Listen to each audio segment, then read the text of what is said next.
નમસ્કાર દર્શક મિત્રો, હું ડોક્ટર વિનોદ મીના ઇગ્નુની સ્વયંપ્રભા ઓનલાઈન લેક્ચરમાં આપનું હાર્દિક સ્વાગત કરું છું. એકવાર ફરી આપણે અર્થશાસ્ત્ર 132 સીસી માં એકવાર ફરી બજાર વિશેની માહિતી મેળવીશું. આપણે ગયા લેક્ચરમાં પૂર્ણ હરીફાઈ વિશે માહિતી મેળવી હતી. પૂર્ણ હરીફાઈના લક્ષણો અને પૂર્ણ હરીફાઈમાં કિંમત નિર્ધારણની પ્રક્રિયા ટૂંકા અને લાંબા ગાળામાં. આ વખતે આપણે ઇજારાવાળા બજારમાં પેઢીની સમતુલા વિશે ચર્ચા કરીશું. મિત્રો, આજના આ લેક્ચરમાં આપણે ઇજારાનો અર્થ, તેની સંકલ્પના, તેના લક્ષણો અને ઇજારામાં કિંમત નિર્ધારણની પ્રક્રિયાને વિગતે સમજીશું. તો આજનું આ લેક્ચર છે ઇજારાનો અર્થ અને કિંમત નિર્ધારણ. એનું ફોર્મેટ કંઈક આ રીતે છે: પ્રસ્તાવના, ઇજારાની વ્યાખ્યા, ઇજારાના લક્ષણો, ઇજારામાં કિંમત નિર્ધારણ અને સમીક્ષા. તો મિત્રો, ઇજારાનો જે આ અર્થ અને કિંમત નિર્ધારણની પ્રક્રિયા છે, આમાં આજના લેક્ચરનું format introduction, definition of monopoly, then ઇજારાના લક્ષણો, પ્રાઇસ ડિટર્મિનેશન ઇન મોનોપોલી, અને લાસ્ટમાં છે કન્ક્લુઝન. ઇજારાનો અર્થ અને કિંમત નિર્ધારણ. તો ઇજારાની વ્યાખ્યા જ્યાં ખરીદનારા અને વેચનારા એકબીજાના પ્રત્યક્ષ કે પરોક્ષ સંપર્કમાં આવે અને એમની વચ્ચે નાણાકીય વ્યવહાર થાય તેને બજાર કહેવાય છે. Where the sellers and buyers meet each other directly or indirectly and they just enter into any type of monetary transaction is called market. આ વારંવાર ભણાવવાનો તાત્પર્ય માત્ર એટલો જ છે કે તમે લોકો બજારની વ્યાખ્યાને અને એની સંકલ્પનાને સારી રીતે સમજો. સૌથી પહેલા તો બજારની વ્યાખ્યાને સમજવી પડે, અને વ્યાખ્યાને સમજ્યા પછી આપણે કોઈ પણ બજારના ખ્યાલને સમજીએ, એના લક્ષણોને સમજીએ, અને પછી એમાં કિંમત નિર્ધારણની પ્રક્રિયાને સમજીએ. એટલે સૌથી પહેલા બજારની વ્યાખ્યાને સમજવી પડે, જ્યાં ખરીદનારા અને વેચનારા એકબીજાના પ્રત્યક્ષ કે પરોક્ષ સંપર્કમાં આવે અને એમની વચ્ચે નાણાકીય વ્યવહાર થાય તેને બજાર કહે છે. ઇજારાની વ્યાખ્યા આપણે ગયા લેક્ચરમાં પણ ભણેલી, પણ અત્યારે ફરી આપણે લખવી પડે, કારણ કે આપણે ઇજારામાં કિંમત નિર્ધારણની પ્રક્રિયા ભણી રહ્યા છીએ. માટે mono plus poly. Monopoly is the Latin word, જેનો અર્થ થાય છે મોનો એટલે એક જ, અને પોલી એટલે વેચનાર. જે બજારમાં માત્ર એક જ વેચનાર હોય તેવા બજારને ઇજારાવાળું બજાર કહે છે. હવે એની વ્યાખ્યા આપણે સમજીએ તો સૌથી પહેલા જે બજારમાં માત્ર એક જ વેચનાર હોય તેને ઇજારાવાળું બજાર કહે છે. જેમ કે ભારતીય રેલ, તો વેચનારો એક હોય અને ખરીદનારા અસંખ્ય હોય. તો જ્યાં એક વેચનાર હોય ને અસંખ્ય ખરીદનાર હોય તેવા બજારને ઇજારાવાળું બજાર કહે છે. ભારતીય રેલ એનું સર્વશ્રેષ્ઠ ઉદાહરણ છે. હવે એની જો બીજી વ્યાખ્યા સમજીએ તો જ્યાં ઇજારદારની માંગ રેખા નીચેની તરફ ઢળતી હોય તેને ઇજારાવાળું બજાર કહે છે. એટલે કે જ્યાં એઆર અને એમઆર નીચેની તરફ ઢળતા હોય તેવા બજારને ઇજારાવાળું બજાર કહે છે. જ્યાં વેચનાર કોઈ પણ હરીફની પરવા કર્યા વિના સ્વતંત્ર રીતે પોતાના ઉત્પાદન અને કિંમત અંગેના નિર્ણયો સ્વતંત્રતાથી લઈ શકે તેવા બજારને ઇજારાવાળું બજાર કહે છે. જે બજારમાં એક જ વેચનાર હોય તેને ઇજારાવાળું બજાર કહે છે. જ્યાં ઇજારદારની માંગ રેખા નીચેની તરફ ઢળતી હોય તેને ઇજારાવાળું બજાર કહે છે. જ્યાં વેચનાર કોઈ પણ હરીફની પરવા કર્યા વિના સ્વતંત્ર રીતે પોતાના ઉત્પાદન અને કિંમત અંગેના નિર્ણયો સ્વતંત્રતાથી લઈ શકે તેને ઇજારાવાળું બજાર કહે છે. તો મિત્રો, આપણે આ ત્રણ વ્યાખ્યામાં ઇજારાની નો અર્થ પણ સમજ્યા, એની સંકલ્પના પણ સમજ્યા. એમાં જે ત્રીજી વ્યાખ્યા છે એ વિશેષ છે, જ્યાં વેચનાર કોઈ પણ હરીફની પરવા કર્યા વિના, જેમ કે જ્યાં એક કરતા વધારે વેચનારા હોય ત્યારે તમારે પોતાની ઉત્પાદન અંગેની, બજાર અંગેની, વેચાણ અંગેની કોઈ પણ પ્રકારની નીતિ ઘડતા પહેલા હરીફની નીતિ કેવી છે તે ધ્યાનમાં લેવી પડે છે. એટલે કે તમારે હરીફની કિંમત પણ જોવી પડે છે, સ્પર્ધાત્મક કિંમત રાખવી પડે છે. એમના કરતા બહુ વધારે કિંમત પણ ન રાખી શકાય, નહીતર તો ખરીદનારા બીજા હરીફ પાસેથી ખરીદશે. બહુ ઓછી રાખો તો એનો તમારા નફા ઉપર અસર પડી શકે છે. એટલે તમારે તમારા સ્પર્ધકો અને હરીફોની ઉત્પાદન, વેચાણની તમામ પ્રકારની નીતિઓને ધ્યાનમાં રાખીને પોતાની નીતિ ઘડવી પડે છે. પણ મિત્રો, જ્યાં એક જ વેચનાર હોય ત્યાં તેને કોઈ પણ વ્યક્તિની પરવા કર્યા વિના સ્વતંત્ર રીતે પોતાના ઉત્પાદન અંગેના નિર્ણયો તે લઈ શકે છે. તો જો કેટલી સરસ વ્યાખ્યા છે. જ્યાં વેચનાર કોઈ પણ હરીફની પરવા કર્યા વિના સ્વતંત્ર રીતે પોતાના ઉત્પાદન અને કિંમત અંગેના નિર્ણયો સ્વતંત્રતાથી લઈ શકે તેવા બજારને ઇજારાવાળું બજાર કહે છે. એટલે જ્યાં વેચનાર કોઈ પણ હરીફની પરવા કર્યા વિના પોતાના ઉત્પાદન અને વેચાણ અંગેના નિર્ણયો સ્વતંત્રતાથી લઈ શકે, એને જે કિંમત રાખવી હોય, એને જે ઉત્પાદનનું સ્તર નક્કી કરવું હોય, એના તમામ નિર્ણયો એ જાતે લઈ શકે અને તેને એ નિર્ણયો લેતી વખતે બીજા કોઈની કિંમતોને ધ્યાનમાં રાખવી ન પડે, તો તેવા બજારને ઇજારાવાળું બજાર કહે છે. તો મિત્રો, આ ઇજારાની સંકલ્પના આપણે સમજ્યા, બજારની વ્યાખ્યા સમજ્યા, ઇજારાની વ્યાખ્યા સમજ્યા. હવે ઇજારા નો અર્થ અને ઇજારામાં કિંમત નિર્ધારણની પ્રક્રિયા. તો મિત્રો, ઇજારામાં કિંમત નિર્ધારણની પ્રક્રિયાને સમજતા પહેલા આપણે ઇજારાના થોડાક લક્ષણોની પણ ચર્ચા કરીએ.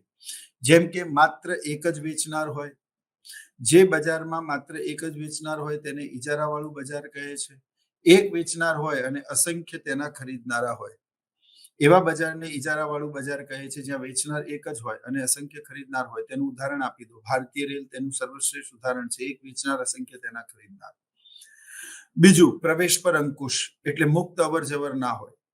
મિત્રો, તમે સમજો કે જો પ્રવેશ ઉપર અંકુશ ના હોય તો એ ઇજારો દ્વિહસ્તક ઇજારામાં, પછી અલ્પહસ્તક ઇજારામાં અને પછી ઇજારાયુક્ત હરીફાઈમાં ફેરવાશે. એટલે કે ઇજારો તો જ કાયમ રહેશે જ્યારે અવર જવર પર સરકારનો અંકુશ હશે.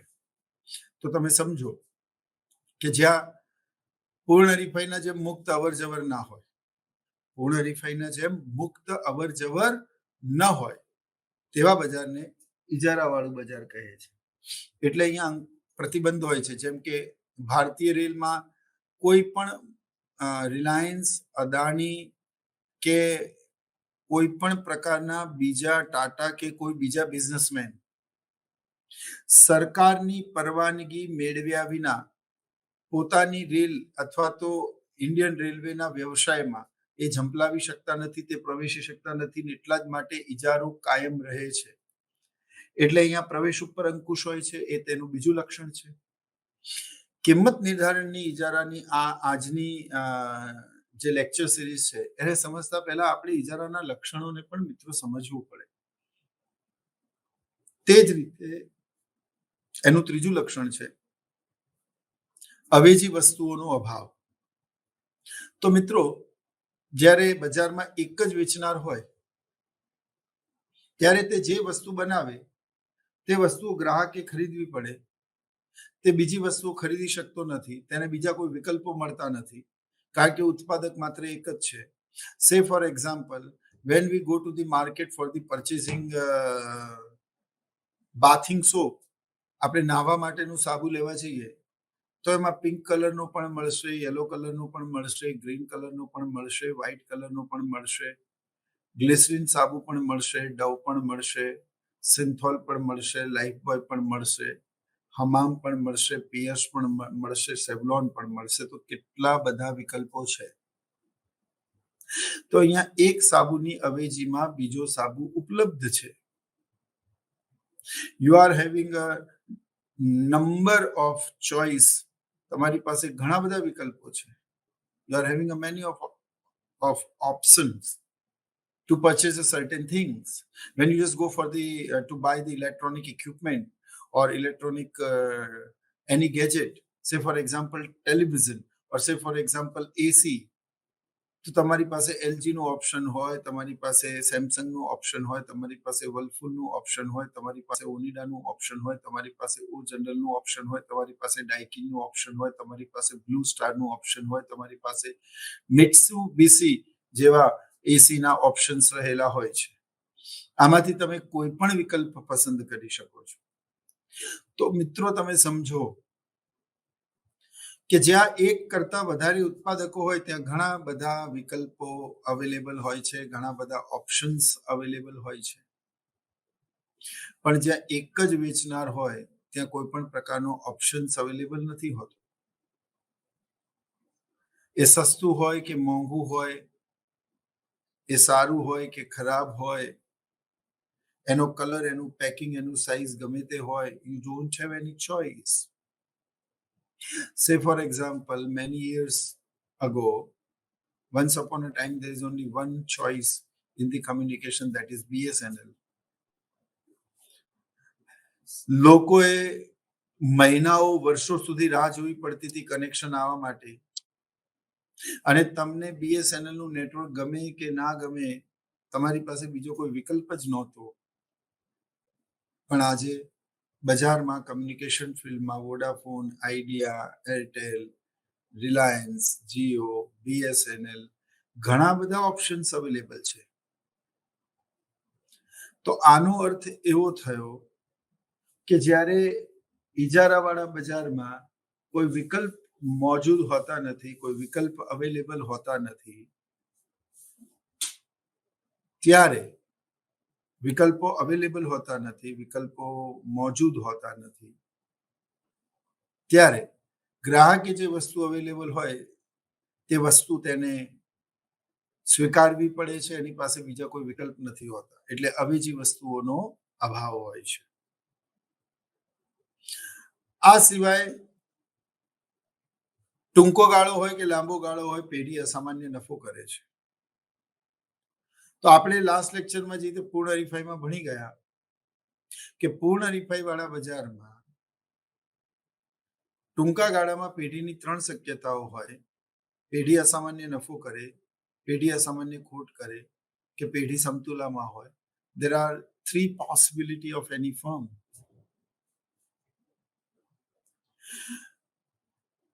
Because there are number of sellers available in the market. They are producing a homogeneous product. The consumer having a perfect knowledge of the market. And in such a case, there are 3 possibilities. Either the firm making abnormal profit, or the firm doing abnormal loss, or the firm is in equilibrium. But when we are talking about the monopoly market, ઇજારાવાળા બજારની આપણે જ્યારે વાત કરીએ ત્યારે whether it's a short period of time or long period of time, the firm getting a abnormal profit always be. તમે વિચાર કરો કે જે બજારમાં માત્ર એક જ વેચનાર હોય, એ કદે ખોટ કરે મિત્રો? કરે ખોટ? એ ક્યારેય પણ ખોટ ના કરે. ટૂંકો ગાળો હોય કે લાંબો ગાળો હોય, જ્યારે બધા જ ગ્રાહકો તેની પાસે આવીને વસ્તુ લેતા હોય તો તે ખોટ કેવી રીતે કરે? તે તો નફો જ કરશે. અને એટલા જ માટે ઇજારામાં સામાન્ય રીતે પેઢીની એક જ સમતુલા હોય. ટૂંકો ગાળો હોય કે લાંબો ગાળો હોય, પેઢી હંમેશા અસામાન્ય નફો મેળવે. અને એટલા જ માટે તમે જોઈ શકો છો કે આ એક જ આકૃતિ આજે આપણે ભણવાની છે. પણ તે પહેલા આપણે ઇજારાના લક્ષણોની માહિતી મેળવી લઈએ, ઇજારાના બજારને સારી રીતે સમજી લઈએ, પછી આપણે ઇજારામાં પેઢીની સમતુલાને સમજીએ. એટલે જ્યાં ગ્રાહકો ગરજવાન સ્થિતિમાં હોય, મેં તમને કહેલું કે આ જંગલનો નિયમ છે કે બળવાન પશુ નિર્બળનો શિકાર કરે છે. આ દરિયાનો નિયમ છે કે મોટી માછલી નાની માછલીને ખાય છે. અને અર્થશાસ્ત્રનો નિયમ છે કે ગરજવાન વ્યક્તિનું હંમેશા શોષણ થાય છે. પછી એ ગરજવાન ઉત્પાદક હોય કે ખરીદનાર હોય કે વેચનાર હોય. હવે જ્યારે એક જ વેચનાર હોય સમગ્ર બજારમાં અને ગ્રાહકો પાસે કોઈ વિકલ્પ ના હોય, તો ગ્રાહક અહીંયા ગરજવાન સ્થિતિમાં હોય અને સંપૂર્ણ બજારની માંગ અને કિંમત ઉપર ઉત્પાદકનો અંકુશ હોય, તેવામાં એ ક્યારેય પણ ખોટ કરે નહીં. તો અહીંયા ગ્રાહકોનું શોષણ થઈ શકે. એટલે ઇજારો ક્યારેય પણ આદર્શ સ્થિતિ નથી અર્થશાસ્ત્રમાં. માની લો કે સમગ્ર દેશમાં રિલાયન્સનો ઇજારો થઈ જાય અને બીજી કોઈ ટેલિકમ્યુનિકેશન કંપની ના હોય, સમગ્ર ભારતમાં માત્ર રિલાયન્સ જીઓના જ સિમ કાર્ડ અવેલેબલ હોય અને કમ્યુનિકેશન ક્ષેત્રમાં માત્ર એક જ કંપની હોય તો શું થાય? એ ભાવ વધારી શકે, એ ગ્રાહકોનું શોષણ કરી શકે, એ પોતાની પોલિસી સ્વતંત્ર રીતે નક્કી કરી શકે અને તે સંદર્ભમાં ગ્રાહકોનું શોષણ પણ થાય. આનો અર્થ એ થયો કે ઇજારો એ ક્યારેય પણ આદર્શ સ્થિતિ નથી. એના બે ચાર કારણો છે. હવે આ જે બે ચાર કારણો છે એ મેં ગયા લેક્ચરમાં ચર્ચા નથી કરી, આજે કરું છું કે ઇજારાવાળા બજારમાં પેઢી પોતાના સાધનો અને પોતાની ઉત્પાદન ક્ષમતાનો મહત્તમ ઉપયોગ કરતી નથી. એને બહુ જ ઓછા પ્રયત્ને અસામાન્ય નફો મળે છે, માટે ઘણી વખત તે ભરસક પ્રયત્નો કરતી નથી અને ભરસક પ્રયત્નો ન કરવાના કારણે ક્યાંક ને ક્યાંક સાધનો વપરાયેલા રહે છે અને આ વપરાયેલા સાધનોના કારણે ઉત્પાદન ક્ષમતા તો ઓછી રહે જ છે, પણ રોજગારી અને આવક ઉપર પણ તેની અસર પડે છે. જેમ કે કોઈક એક વેચનાર છે, એ વેચનાર વિશેષ કોઈ પણ પ્રકારનો પ્રયાસ કર્યા વગર જો અસામાન્ય નફો મેળવતો હોય મિત્રો, તો એ શું કરે? પોતાના સાધનોનો મેક્સિમમ ઉપયોગ ના કરે, કારણ કે એને કોમ્પિટિશન મળી નથી રહી, એને કોઈનો ડર નથી.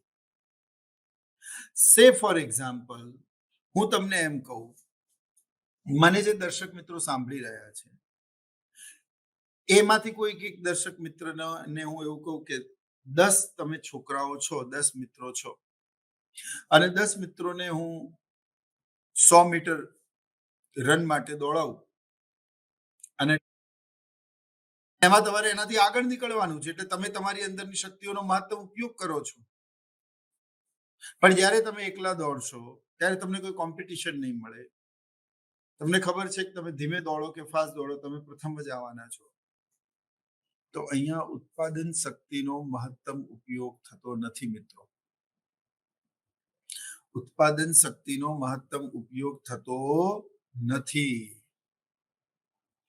અને જ્યારે ઉત્પાદન શક્તિનો મહત્તમ ઉપયોગ ના થતો હોય, ઉત્પાદન શક્તિનો મહત્તમ ઉપયોગ ના થતો હોય, ત્યાં સાધનોનો બગાડ તો સુનિશ્ચિત છે. એટલે હંમેશા યાદ રાખવું, competition always raise the standard. જ્યારે એક કરતા વધારે વેચનાર હોય તો ગ્રાહકોને પોતાની બાજુ કરવા માટે એ લોકો કિંમત હંમેશા ઓછી રાખે, બેસ્ટ ક્વોલિટી આપવાનો પ્રયત્ન કરે, કારણ કે એમને ખબર છે કે અન્ય હરીફો એ બજારમાં બહુ જ કટ થ્રોટ કોમ્પિટિશન છે. જો અમે સહેજ પણ ગુણવત્તામાં અને કિંમતમાં પાછળ રહી ગયા તો અમારો હરીફ બાજી મારી જશે, એ તમામ ગ્રાહકોને પોતાની તરફી ખેંચી જશે. એ ભય તમને તમારું બેસ્ટ આપવા માટે મજબૂર કરે છે. You are gating a cut throat competition, ગળા કાપ હરીફાઈ તમને તમારા હરીફોથી મળે છે. અને તે કિસ્સાઓમાં કોઈ કેટલી સરસ વાત કરી કે if you want to stay on a one place you have to run fast and more fast. આજના સ્પર્ધાત્મક યુગમાં તમારે એક સ્થળે ટકી રહેવા માટે પણ સતત દોડતા રહેવું પડે છે, એટલું કોમ્પિટિશન છે. Update yourself, otherwise outdated yourself. તો જ્યાં સ્પર્ધા હોય છે ત્યાં તમે તમારું મહત્તમ આપવાનો પ્રયત્ન કરો છો, બેસ્ટ આપવાનો પ્રયત્ન કરો છો અને એ મહત્તમ કે બેસ્ટ આપવા માટે તમે તમારા સંસાધનોનું મેક્સિમમ ઉપયોગ કરો છો. એટલે સાધનો વપરાયેલા રહેતા નથી, ઉત્પાદન વધે છે, રોજગારી વધે છે, રાષ્ટ્રીયક વધે છે, દેશનો આર્થિક વિકાસ થાય છે. એટલે સ્પર્ધા હંમેશા હોવી જોઈએ. જે રીતે રાજકારણમાં વિરોધ પક્ષ મજબૂત હોય એ બહુ જ સારી વાત છે, જેથી સત્તા પક્ષ કોઈ પણ ખોટો નિર્ણય લેતા પહેલા 4 વાર વિચાર કરશે. પણ વિપક્ષનું નબળું હોવું એ લોકશાહી માટે ઘાતક છે. એ જ રીતે એ જ રીતે અર્થશાસ્ત્રમાં હરીફાઈ હોવું એ ખૂબ જરૂરી છે. હરીફાઈનો અભાવ એ બજાર માટે ઘાતક છે.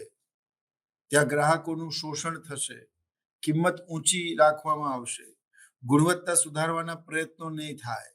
તમે જો પેપ્સી કે કોકા કોલા કે આઈફોન કે સેમસંગ કે વનપ્લસ આ કંપનીઓ સતત સંશોધન કરતા રહે છે અને વધારે ને વધારે સારા ફીચર્સ ગ્રાહકોને કેવી રીતે આપી શકાય, કિંમત કેવી રીતે ઘટાડી શકાય, અત્યાધુનિક ટેકનોલોજી કેવી રીતે ગ્રાહક સુધી પહોંચાડી શકાય એની હોડ રહે છે.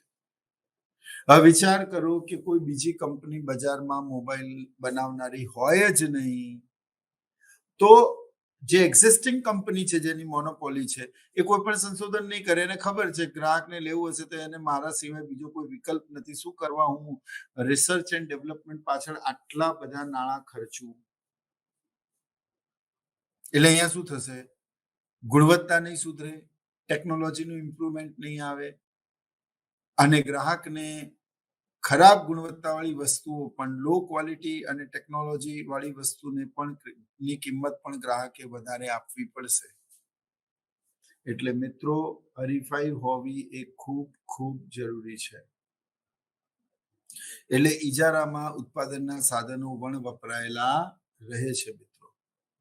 એ પણ બહુ મહત્વની વાત છે. એટલે ખરેખર હરીફાઈ હોવી જોઈએ, પણ તંદુરસ્ત હરીફાઈ હોવી જોઈએ.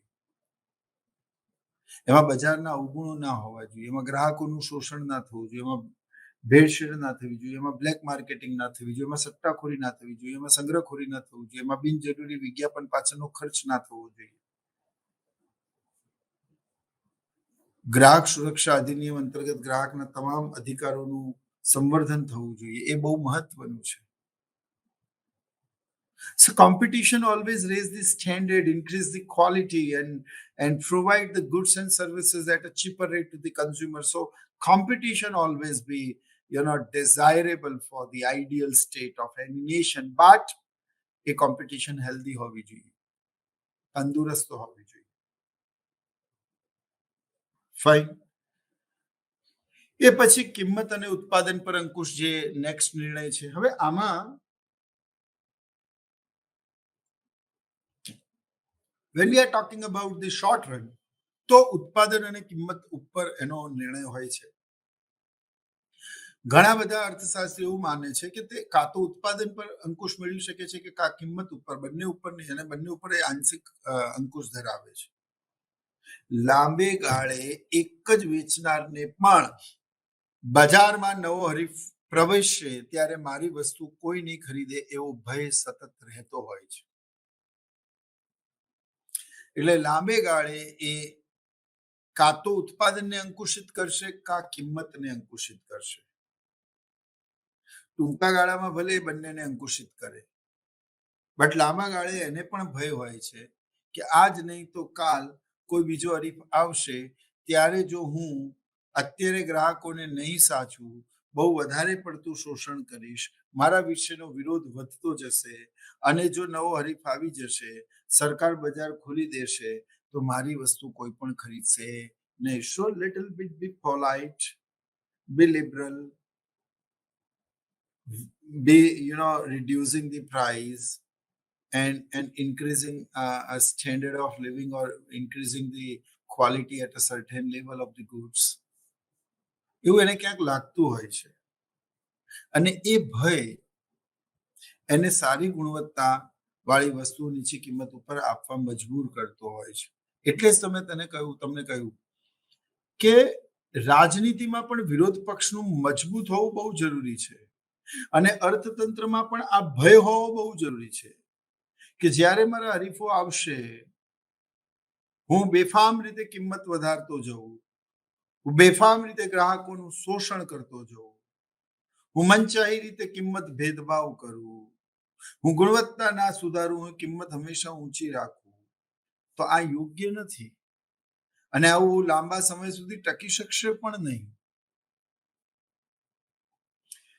એટલે એ લાંબા ગાળે શું કરે, એ કિંમતને અંકુશિત કરે અથવા તો ઉત્પાદનને અંકુશિત કરે. એને ખબર છે કે બંનેને અંકુશિત કરવું એ ભયાવહ હોઈ શકે છે, એ આવનારા સમયમાં ઘાતક સાબિત થઈ શકે છે.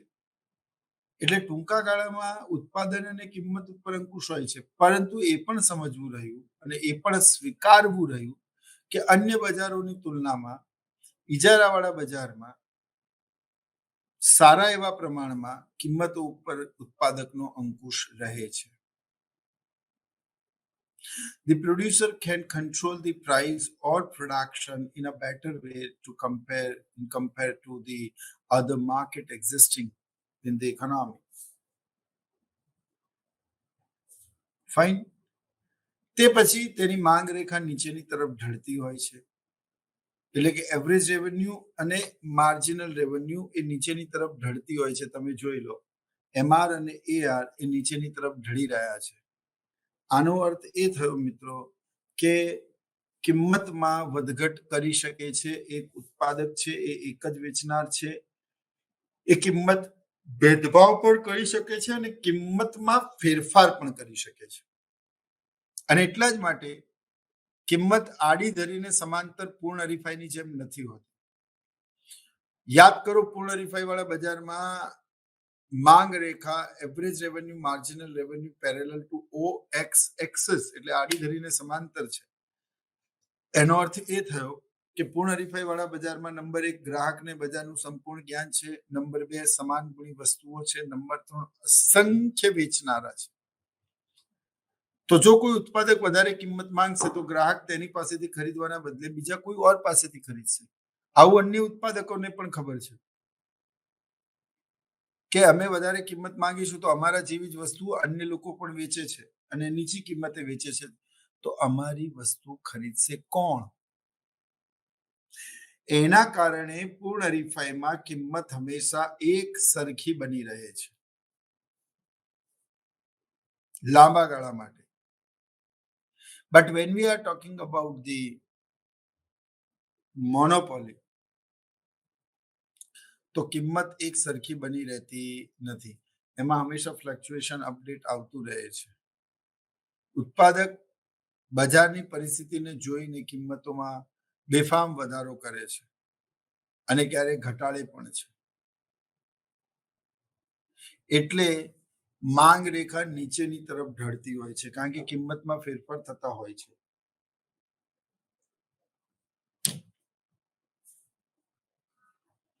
તો મિત્રો, કિંમત ઉપરનો અંકુશ આપણે સમજ્યા. તે પછી વિજ્ઞાપન ખર્ચ નહિવત અથવા તો શૂન્ય. બહુ જ મહત્વની વાત. કેમ વિજ્ઞાપન ખર્ચ શૂન્ય હોય? તો જ્યાં એક જ વેચનાર હોય એને એડવર્ટાઇઝમેન્ટ આપવાની જરૂર છે. એડવર્ટાઇઝમેન્ટ કેટલા પ્રકારના હોય? તો શ્રાવ્ય, દ્રશ્ય અને શ્રાવ્ય. આપણે એનું ઉદાહરણ સમજીએ. શ્રાવ્ય એટલે કે રેડિયો મિર્ચી, જ્યાં તમે માત્ર સાંભળી શકો છો, તમે જોઈ શકતા નથી. You can hear the voice of Devki or Dhwanit or someone else, RJ. You cannot, you are not able to see them. તમે એમને જોઈ શકતા નથી. એટલે આ શ્રાવ્ય માધ્યમ છે, માત્ર સંભળાય છે. ન્યૂઝપેપર કે રોડ ઉપર લાગતા મોટા મોટા હોર્ડિંગ્સ એ દ્રશ્ય માધ્યમ છે, તમે એને જોઈ શકો છો, તમે એમને સાંભળી શકતા નથી.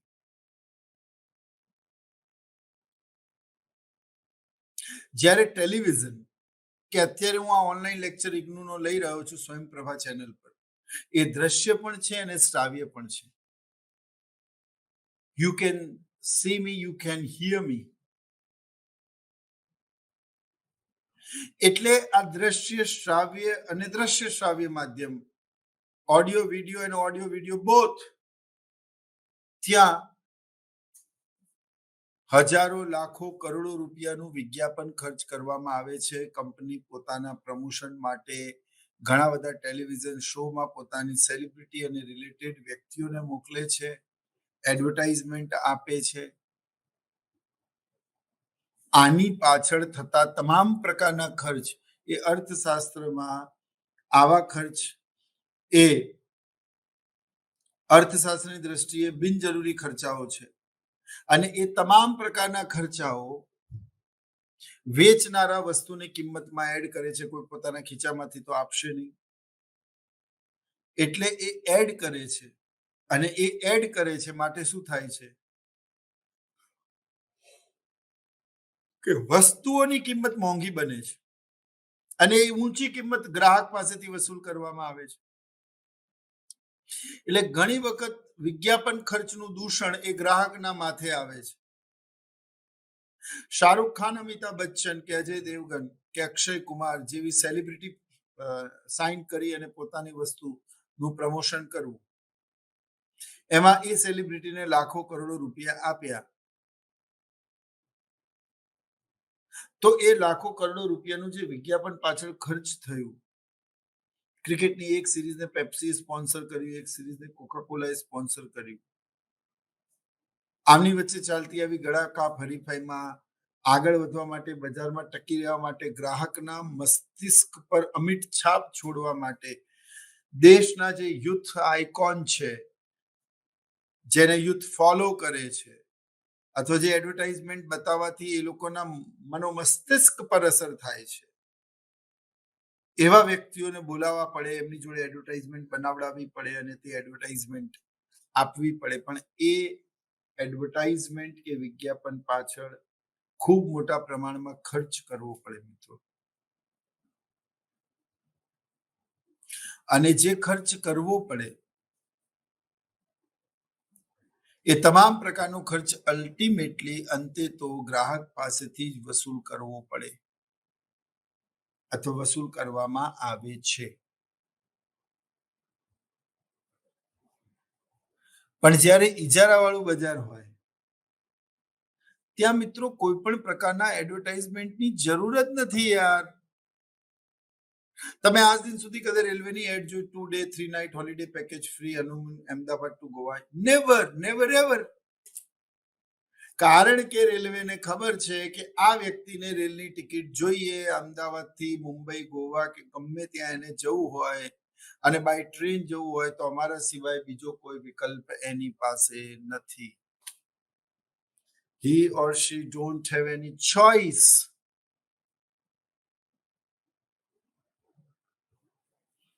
તો મેં શું કીધેલું, જ્યારે ગરજવંત સ્થિતિમાં જે હોય એનું શોષણ થાય, બરાબર.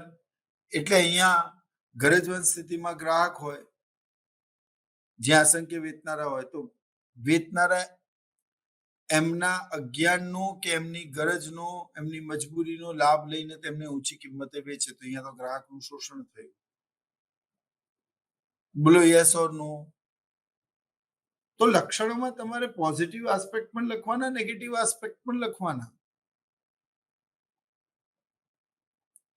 એટલે વિજ્ઞાપન પાછળનું ખર્ચ ઇજારાવાળા બજારમાં થતું નથી, કારણ કે એ લોકોને ખબર જ છે કે ગ્રાહક પાસે કોઈ વિકલ્પ ના હોય, હું એકલો જ વેચનાર છું, તો એને આજ નહીં તો કાલ મારી પાસેથી જ વસ્તુ ખરીદવી પડશે. એટલે અહીંયા થાય છે એવું મિત્રો કે જેમ જેમ સ્પર્ધા હોય તેમ તેમ વિજ્ઞાપન પાછળ ખર્ચ કરવું પડે છે. પ્રોફેસર બોલિલ નામના એક અર્થશાસ્ત્રી ખૂબ સરસ વાત કહી કે અપૂર્ણ હરીફાઈ વાળા બજાર એટલે કે અલ્પહસ્તક ઇજારો, દ્વિહસ્તક ઇજારો, ઇજારાયુક્ત હરીફાઈ વગેરેમાં વિજ્ઞાપન પાછળનું ખર્ચ એ જન્મ મરણના પ્રશ્ન સમાન છે, જીવન અને મૃત્યુના પ્રશ્ન સમાન છે. Can you believe it? This statement is given by the Professor Bolil. In the imperfect competition market, the selling cost, it means advertisement cost, the selling cost, it's a question of life and death for any firm. But in imperfect competition market. So when we are talking about the monopoly market, when there is only one seller, તો આપણે અંતિમ વ્યાખ્યા જોઈ તે જ્યારે કોઈ પણ હરીફની પરવા કર્યા વિના કોઈ પણ ઉત્પાદક બરાબર. પોતાની કિંમત અને ઉત્પાદન અંગેના નિર્ણયો સ્વતંત્રતાથી લઈ શકે તો તેને શું કહેવાય છે? ઇજારાવાળું બજાર કહે છે. હવે અહીંયા સમજવાની વાત એ છે કે ઇજારાવાળા બજારમાં એક જ વેચનાર હોય એટલે તે આવું કરી શકે છે, પણ અલ્પહસ્તક ઇજારામાં કે ઇજારાયુક્ત હરીફાઈમાં આ સંભવ નથી.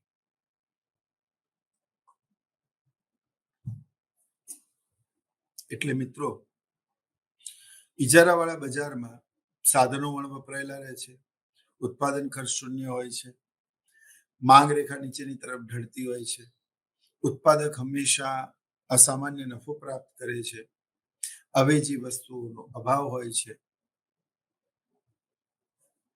આ બધી બાબતો જોતા ઇજારામાં પેઢીની સમતુલાની જ્યારે આપણે વાત કરીએ, હવે હું મુદ્દા ઉપર આવું છું, તો ટૂંકા ગાળામાં, લાંબા ગાળામાં પેઢીની માત્ર એક જ શક્યતા હોય છે, તે અસામાન્ય નફો કરે છે. એક બીજી વાત પણ આપણે અહીંયા સમજી લઈએ. There is no difference between firm and industry in the monopoly. એટલે પેઢી કહો કે ઉદ્યોગ કહો, વાત તો એક જ છે. વાત તો એક જ છે. હજી ના સમજીને પડી હોય તો હું સમજાવું.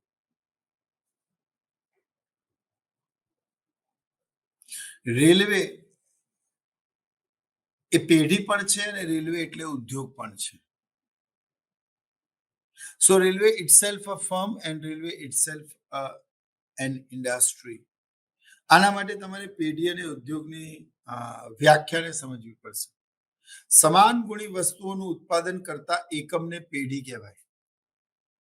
શું કહેવાય? સમાન ગુણી વસ્તુઓનું ઉત્પાદન કરતા એક એકમને પેઢી કહેવાય. પણ સમાન ગુણી વસ્તુઓનું ઉત્પાદન કરતા પેઢીઓના સમૂહને ઉદ્યોગ કહેવાય. હવે આને એક ઉદાહરણ દ્વારા સમજો. એક સીલિંગ ફેન હોય, પંખો હોય, એક એની કંપનીનું નામ હોય ક્રોમ્પ્ટન. તો ક્રોમ્પ્ટન પંખો બનાવતી કંપની એક પેઢી છે, ઇટ્સ અ કંપની. એણે વર્ષ દરમિયાન કેટલું ઉત્પાદન કર્યું, કેટલું વેચાણ કર્યું, એનો નફો કેટલો રહ્યો, એનો ખર્ચ કેટલો થયો, એ તમામ પ્રકારની બાબતોનો અભ્યાસ માઇક્રો ઇકોનોમિક્સમાં થાય છે. But when we are talking about the fan industry of India, તો એની અંદર ઉષા, એની અંદર બજાજ, એની અંદર પીએસપીઓ, એની અંદર ઓરિયન્ટ, એની અંદર એન્કર, એની અંદર ક્રોમ્પ્ટન, આ તમામ પ્રકારના પંખાઓની વાત એક સાથે થાય છે મિત્રો. અને જ્યારે આ બધી જ પેઢીઓ ભેગી મળે છે ત્યારે તે બને છે fan industry.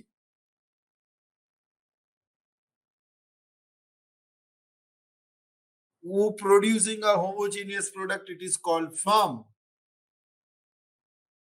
It is called firm. But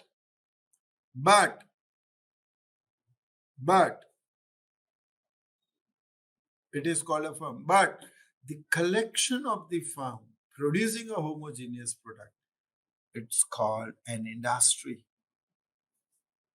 So there is no difference between firm and industry, and that's why there is no equilibrium. We understand whether the firm's industries, firm's equilibrium or industry's equilibrium. Both are the same. In monopoly, you can call railway as a firm, you can call railway as an industry. It stands for the same. So there is no distinguish between firm and industry in the monopoly market. So these are some facts and these are some characteristics of monopoly. I hope you understand. I hope you enjoy. You understand in a better meaning or better manner. What do you mean by monopoly? बराबर. फिर उसकी 3 definition, फिर उसके characteristics, जिसमें सबसे पहले only one firm, entry prohibited, absence of substitute goods, abnormal profit, no selling cost, demand curve is downward sloping, control over price and production, advertisement or selling cost is zero, no difference between firm and industry. So such type of the characteristics you understand first before to understand the equilibrium of the monopoly. Now we understand the equilibrium of the firm in the monopoly. તો જો કેટલી સરસ વાત કહી છે. In the monopoly, the firm is always gets a supernormal profit because the firm is only the seller and having a complete control on price and production. So the firm gets abnormal profit. It can be explained in the following diagram. The diagram is having an abnormal profit. હવે તમે જો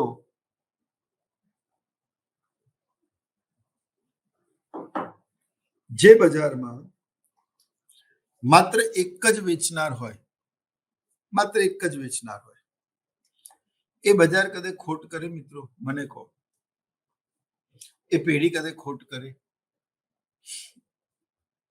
એટલે જો ફર્મની equilibrium, પેઢીની equilibrium અલગથી સમજાવવાની જરૂર નથી, ઉદ્યોગની ઇક્વિલિબ્રિયમ અલગથી સમજાવવાની જરૂર નથી, ટૂંકા ગાળાની સમજાવવાની જરૂર નથી, લાંબા ગાળાની સમજાવવાની જરૂર નથી. ઇજારામાં પેઢીની એક જ સમતુલા છે અને તે છે અસામાન્ય નફો, એટલે કે એબનોર્મલ પ્રોફિટ. અને એબનોર્મલ પ્રોફિટમાં શું, ક્યારે એબનોર્મલ પ્રોફિટ થાય? When price is greater than average cost. મારું કર્સર સ્ક્રીન પર જોઈ શકો તો કે કિંમત તે સરેરાશ ખર્ચ કરતા વધારે હોય ત્યારે પેઢીને આ સામાન્ય નફો મળે. હવે આના માટે તમારે સમગ્ર આકૃતિને સમજવી પડે. મિત્રો તમે જોઈ શકો છો કે આકૃતિમાં ઊભી ધરી પર કિંમત અને ખર્ચ આપેલું છે, આડી ધરી પર આઉટપુટ એટલે કે એવું બી કહી શકાય ડિમાન્ડ અને સપ્લાય આપેલી છે. આકૃતિમાં એસી એ સરેરાશ ખર્ચની રેખા અને હોકી આકારની માર્જિનલ કોસ્ટની રેખા સીમાંત આવકની રેખા છે, સીમાંત ખર્ચની રેખા છે. એટલે કે સરેરાશ ખર્ચ હંમેશા યુ આકારનું હોય છે અને સીમાંત ખર્ચ હંમેશા હોકી આકારનું હોય છે. સીમાંત ખર્ચની રેખા નિયમ મુજબ સરેરાશ ખર્ચની રેખાને ના ન્યૂનતમ બિંદુએ તેને છેદે છે. તો તમે આકૃતિમાં જોઈ શકો છો કે તેનું ન્યૂનતમ બિંદુ છે આ, અને ત્યાં જ એને છેદવામાં આવે છે. આનો અર્થ એવો થયો મિત્રો કે ઇજારાવાળા બજારમાં તમે જોઈ શકો છો કે આ હું કર્સર જ્યાં લઈ જઉં છું એ સરેરાશ ખર્ચના ન્યૂનતમ બિંદુએ. હવે આવો નિયમ છે, આ નિયમ છે. We cannot deny it. We have to draw the diagram as per the rules and various guideline of the economics that marginal cost curve always intersect the average cost curve from downward to upward from its minimum or lowest point. તો અહીંયા તમે જોઈ શકો છો કે minimum point અહીંયા છે. આકૃતિમાં આડી ધરી પર આઉટપુટ અને ઊભી ધરી પર પ્રાઇસ અને કોસ્ટ આપેલું છે. OE એ શું છે? આઉટપુટ છે. અને OE આઉટપુટ આપણે અહીંયા સમજી ગયા છે કે કિંમતને વધારે અને ખર્ચને ઓછું દર્શાવવાનું છે. તો તમે સમજો કે OE ઉત્પાદને પેઢીની કિંમત છે CEBOOB. એટલે હું આ ભાગ લઉં કે આ ભાગ લઉં, વાત તો એક જ છે. એકવાર ફરી સમજો. સરેરાશ ખર્ચ રેખાના ન્યૂનતમ બિંદુએ સીમાંત ખર્ચની રેખા તેને નીચેથી ઉપર તરફ છેદે છે. સરેરાશ ખર્ચના વક્રો હંમેશા યુ આકારના હોય છે, સીમાંત ખર્ચના વક્રો હંમેશા હોકી આકારના હોય છે. OE ઉત્પાદને પેઢી જે વસ્તુ વેચે છે એની કિંમત છે CE અથવા EC, BOO અથવા OB. તો બેટા હું OB લઉં કે EC લઉં, વાત તો એક જ છે. એટલે આઈ એમ ટેકિંગ OB. તમે જોઈ શકો છો આ OB. જમણી બાજુ આકૃતિનું મારું કર્સર છે ત્યાં OB એ કિંમત છે. જ્યારે ખર્ચ કેટલું છે? તો કે સરેરાશ ખર્ચને તમે સીમાંત ખર્ચની રેખા જે બિંદુએ છેદે તો ખર્ચ ઓ ઈ ઉત્પાદને ખર્ચ થાય છે ડી એ ઓ અને ઓ એ. તો હવે ઓ ઈ ને ઓ એ વડે ગુણો તમે તો તમને મળે ઓ એ ડી ઈ. આ ઓ એ ડી જે તમને મળ્યું એ કુલ ખર્ચ છે. જો અહીંયા આકૃતિમાં અહીંયા આપેલું છે ઓ એ ડી ઈ. હવે એબનોર્મલ પ્રોફિટ કેવી રીતે મળે તો કે ટોટલ ઇન્કમ માંથી ટોટલ કોસ્ટ શું કરવાના બાદ કરી દેવાના. તો ટોટલ ઇન્કમ કેટલી છે જો આકૃતિમાં મારું કર્સર છે ત્યાં ઓ બી સી ઈ. તો આ શું છે કુલ આવક છે ઓબીસીઈ. એમાંથી ખર્ચ કેટલો થાય છે ઓ એ ડી ઈ. તો ઓ બી સી ઈ માંથી ઓ એ ડી ઈ શું થયો ખર્ચ થયો. તો અહીંયા આવક વધારે છે અને ખર્ચ ઓછી છે તો પેઢીને અસામાન્ય નફો નહીં થાય યાર મિત્રો. અથવા તો બીજી ભાષામાં હું કહું તો ઓ બી સી ઈ માંથી ઓ એ ડી ઈ ને કાઢી નાખો બાદબાકી કરો તો you are getting A B C D and that is abnormal profit.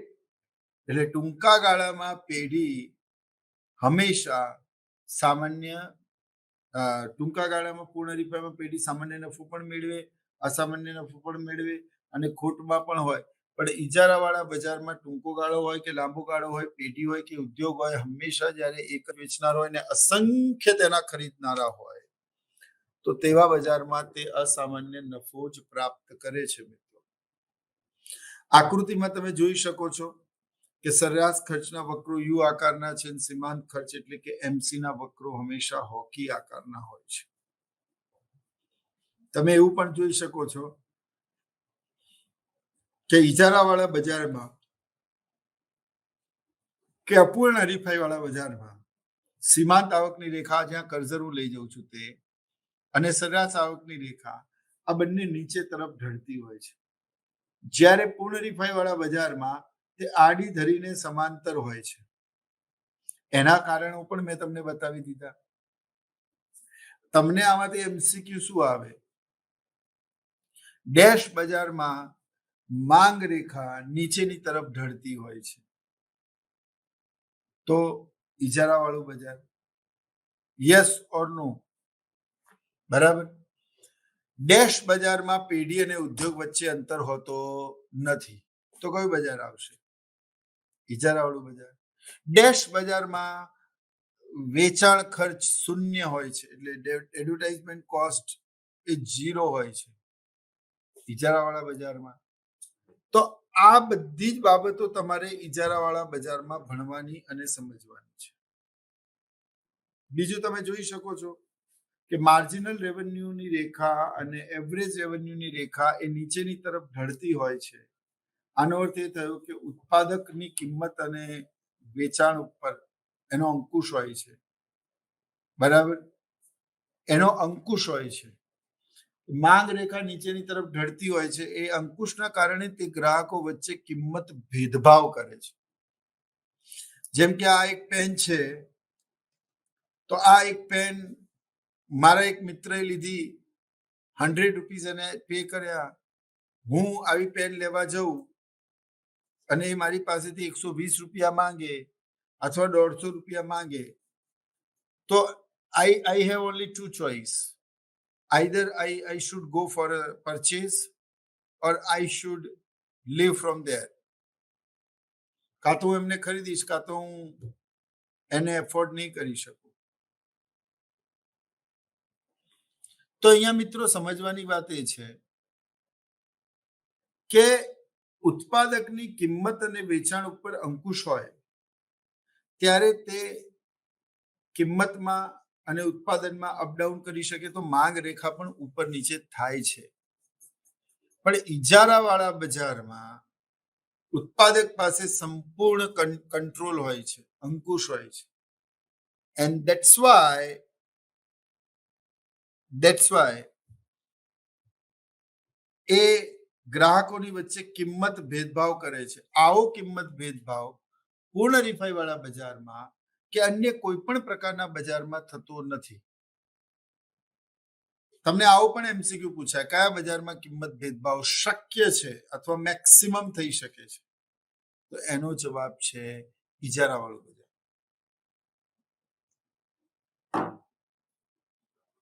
ભણવાની અને ભણાવવાની મજા ત્યારે આવશે જ્યારે ઇન્ટરેક્ટિવ લેક્ચર્સ શરૂ થશે. આપણે નેક્સ્ટ તબક્કામાં ત્યાં પણ આવીશું. જ્યારે તમે મારી સાથે ઇન્ટરેક્ટ કરશો, તમે પ્રશ્નો પૂછશો, હું જવાબ આપીશ, હું પ્રશ્નો પૂછીશ, તમે જવાબ આપશો, તમે તમારા ડાઉટ્સ મને પૂછશો, તો એમાં છે આપણે હાઉસ ઓપન કરીશું લાસ્ટ 10 મિનિટ્સ અને પ્રશ્નોત્તરી સેશન રાખીશું. એમાં આપને જે કંઈ પણ પ્રશ્ન પૂછવા હોય આપ પૂછી શકશો, તો મજા આવશે. હવે હું અહીંયા તમને એમસીક્યુ પૂછું, કયા બજારમાં કિંમત ભેદભાવ શક્ય બને છે, તો તમે જ્યારે જવાબ આપો છો એનો મતલબ એ છે કે તમે લેક્ચરને ધ્યાનપૂર્વક સાંભળો છો, તમે એના કન્ટેન્ટને નોટ ડાઉન કરો છો, તમે એને સમજો છો, તમે એટલો સમય આપો છો કે બિલકુલ કેમેરાની સામે બેસી રહ્યો છો અને સાંભળો છો, જુઓ છો. તો તે ઇગ્નુનો પણ આ જે ભરસક પ્રયત્ન છે કે સ્થાનિક ભાષામાં આપ સુધી પહોંચી શકવાનો, એને પણ એવું લાગે કે આ ભગીરથ પ્રયત્ન સફળ થતો જાય છે. અમે ઘર બેઠા લોકોને જ્ઞાનની ગંગા આપીએ છીએ અને એ લોકો ઇગ્નુના ડિસ્ટન્સ લર્નિંગના કોર્સિસને, અમારી કાઉન્સેલિંગ જે સેશન છે એને ઘરે બેઠા એ લોકો મેળવી શકે છે, હાસિલ કરી રહ્યા છે. It's a good thing. હવે કિંમત ભેદભાવની વ્યાખ્યા જ્હોન રોબિન્સને આપેલી અને ત્યારે એવું કીધેલું કે જ્યાં એક સમાન વસ્તુઓના અલગ અલગ બજારમાં અલગ અલગ ગ્રાહકો પાસેથી અલગ અલગ ભાવ લેવામાં આવે. So when the producer can ask a different price from a different consumer of a different market of a homogeneous product,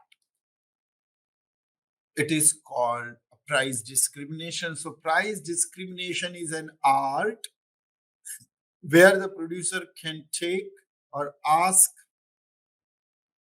a different price from a different consumer in a different market. કિંમત ભેદભાવ એક કળા છે જ્યાં સમાન ગુણી વસ્તુઓના અલગ અલગ ગ્રાહકો પાસેથી અલગ અલગ બજારમાં અલગ અલગ ભાવ લેવામાં આવે છે, વસૂલ કરવામાં આવે છે. આવું શક્ય ઇજારાવાળા બજારમાં જ છે. એટલે જેટલો ઇજારો વધારે હશે, બજાર પર પકડ જેટલી વધારે મજબૂત હશે, ઓકે, એટલો કિંમત ભેદભાવ થવાની શક્યતાઓ વધી જશે. એટલે કિંમત ભેદભાવ એ શું છે? એ સમાન ગુણી વસ્તુઓના અલગ અલગ ગ્રાહકો પાસેથી અલગ અલગ ભાવ લેવાની એક કળા છે. It's an art. It's an art. And this art is only possible in a monopoly market.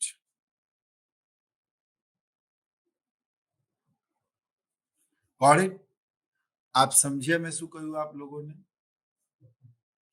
પૂર્ણ હરીફાઈ વાળા બજારમાં જ્યારે સમાન ગુણી વસ્તુઓના અસંખ્ય ખરીદનારા અને અસંખ્ય વેચનારા હોય અને વાહન વ્યવહારનું ખર્ચ શૂન્ય હોય અને ગ્રાહકને બજારનું સંપૂર્ણ જ્ઞાન હોય, તો સંપૂર્ણ જ્ઞાન હોય ત્યારે તમે કોઈ પણ ગ્રાહક પાસેથી વધારેની કિંમત નહીં લઈ શકો, કારણ કે તમે જાણો છો કે હું વધારે કિંમત માંગીશ તો મારા જેવી જ સમાન ગુણી વસ્તુઓ મારી બાજુવાળો દુકાનદાર વેચે છે, તો ગ્રાહક મારી પાસેથી શું કામ ખરીદશે? પછી અન્ય ઉત્પાદક પાસેથી જ ખરીદી નહીં લે. આવામાં એક ઉત્પાદકે પોતાના ગ્રાહકને ગુમાવ્યો અને તેને પણ ખબર હોય છે કે મારો બજારમાં બાજુવાળો કઈ કિંમતે વેચે છે, અને જો એ એટલી જ કિંમતે વેચતો હોય, ગ્રાહકોને બજારનું સંપૂર્ણ જ્ઞાન હોય, બંને વેચનારની વસ્તુની ગુણવત્તા એક સરખી હોય અને વાહન વ્યવહાર ખર્ચ શૂન્ય હોય, તો definitely nobody will pay you higher prices. So you are not supposed to do the price discrimination in the perfect competition market. It can be possible in monopolistic or imperfect competition market, but mainly in monopoly. And that's why, the demand curve, MR and AR of the firm is downward sloping. Because in such a circumstances, the producer can increase or decrease the market price of the commodities or goods.